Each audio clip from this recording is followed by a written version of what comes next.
Generative AI tools we use today are resurrecting some of the worst coding practices of the past, and those practices are not leading into the pits of success, quite the contrary. We thought those practices are dead and buried long ago, but surprise, surprise, they are back right in your code base. How do you stop them? Do you clean them?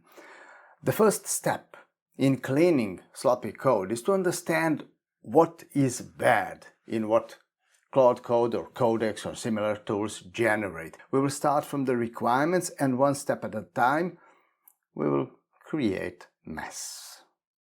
The request is to model a money transfer, so what Claude Code did was to just define a class. That's fine. But then the next requirement is to transfer a non-negative amount in a given currency. This is again the actual code I got, the decimal amount and the string currency. And there are already a couple of red flags here. You may try to figure it yourself in the meanwhile. With the next requirement begin the complications. Currency is defined by ISO 4217 standard. So you can already start thinking, what will the validation look like in these 2 lines of code? It's a complete mess already, and I have only started. So let's continue. There will be the ID, that's easy. The IDs of the accounts between which the money moves. So we get to the first issue. The transfer can be pending, partly or fully approved, executed, expired, rejected. Can you imagine? What I immediately got from Claude Code was an enum. Well, that is a serious blunder. Do you see the problems already? I will never miss an opportunity to point out that this class represents several classes now. You will actually see several classes in this one. And then come the optional data. Optional data always appear sooner or later. A transfer may be executed at some time.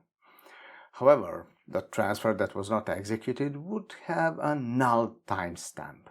Do you see the problem with this now? If you don't see the problems, if this is the code you're writing, then you are the problem. But you will see, I will show you exactly how these declarations fail. The next request, there is the expiration time. Then more optional data. Some transfers require approval by 2 employees. More nullable properties. Now this is already getting out of hand. Seriously. An employee might also reject the transfer. That is another nullable optional GUID. These are all the requirements for now. More will come later. They always do. Keep that in mind when you read AI-generated code. Can you not only understand how it works and complete your current requests, but also extend that design? Keep working on that in a couple of months or even years. Is that possible with this design? Anyway, that is another question. Currency is a primitive type. There will be the currency and it will be validated here. This may look satisfactory, but beware. You will have to copy and paste this ugly piece of code in every single class that uses the currency.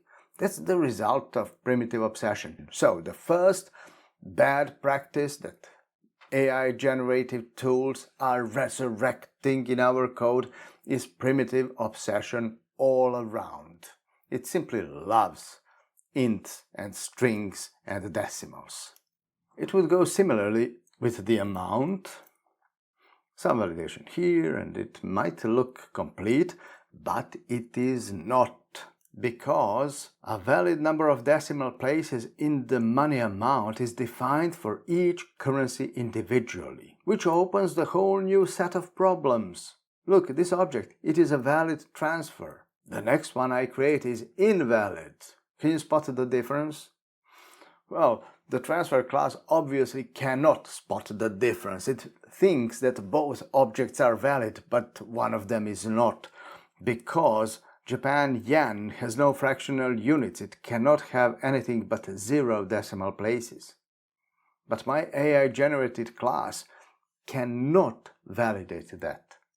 It doesn't know. When you see the values that always come together, that is called a data clump. You're not going to die of data clumps, but they are ugly and they are tedious to repeat because you must repeat them all around the codebase. Plus, in every single place where you pass a data clump to an object or to a method, you must ensure that the combination of values is correct. That becomes very complicated at times.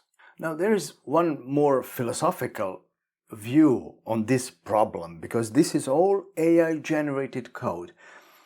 Generative AI tools are completely oblivious of the process of thinking I have been demonstrating here. Why? Because they see your prompt, they see your code, they generate the next portion of code. They do not think about it, they do not plan, they do not have the experience you have. And hence, the code will be, your code will have a lot of blind spots it doesn't cover. And each of those will complicate your life down the stream, because it's always been easy to create the first version, that would be like 0.9, and you try it out with your friends. Then coming out with version 1.0, which is something polished, that is production ready, all right. That has always been easy. The hard part in programming was to advance from version 1.0 to version 2.0, which means a real success. So there is that curse of programming which I always mention. The worst thing that can happen to you is success. If your product becomes a success and it has been generated by AI tools, can you advance it to something big?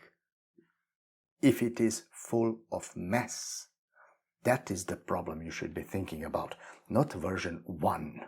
Because, as I said, it's easy to make version 1.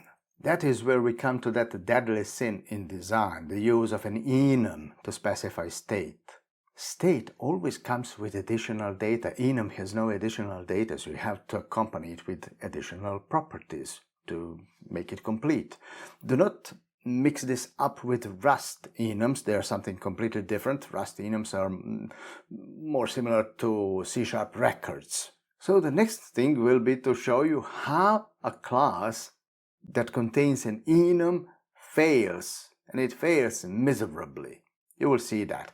Before that, let me steal a moment of your time to remind you that this channel and everything on it is free for all, only thanks to the patrons who are sponsoring my channel. So if you want to help me maintain this channel and keep it free forever, then please join the growing community of patrons on my Patreon page. You have the link in the description. As a patron, you will have access to the source code of all previous videos and also to some discounts and offers I occasionally post. Thank you very much. I'm very grateful to every programmer who is sponsoring this channel. Now, failure. I like failures. They always teach you something. We want to be able to execute a transfer, right? That is the first operation I will implement. Examining the state of the object. If the time is up, turn status to expired as per the requirements. Otherwise, tap yourself on the shoulder and set the state to executed. Is this implementation correct? No, of course not. The operation must fail if the transfer is not ready to be executed. And what happens if it has already expired? I haven't clarified that in the requirements. I would have to talk to the customers about that. Let's say they just told us to ignore the call.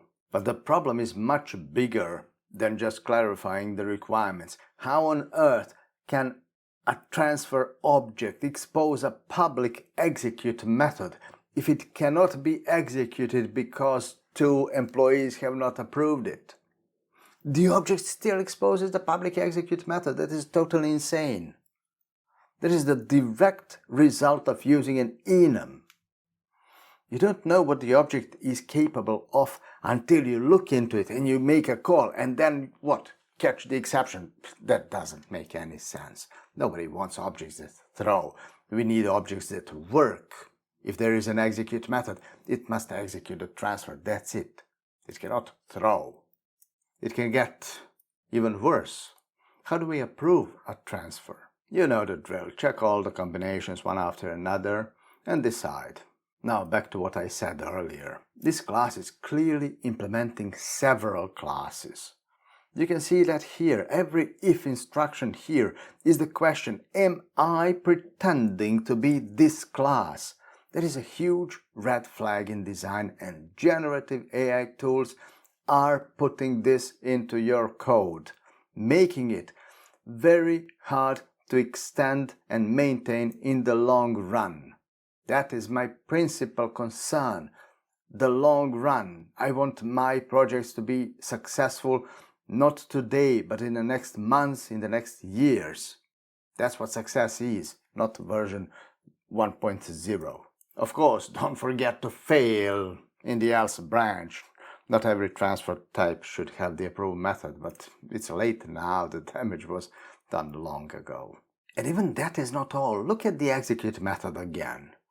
It receives the datetime value, another primitive value. Well, we must also validate that the argument is a UTC timestamp because only UTC is allowed. Anything else should fail immediately. Which reminds me that I should also validate the expiration time property. So the parameter comes here, and now look, some 60 lines of code below. There goes the validation. Now you have it. Yet another source of instability right inside my model. It's throwing all over the place.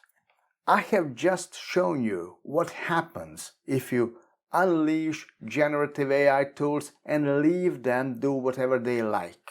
You need to stop this. You need to know class design, method design, model design better than they do, because generative AI tools are really not at a good level in modeling, in doing real business applications. It remains your job.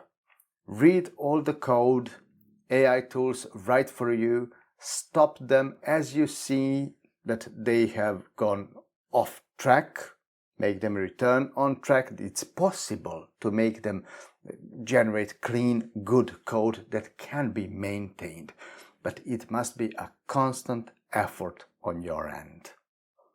I hope I have made a point here quite clear. The rest is on you.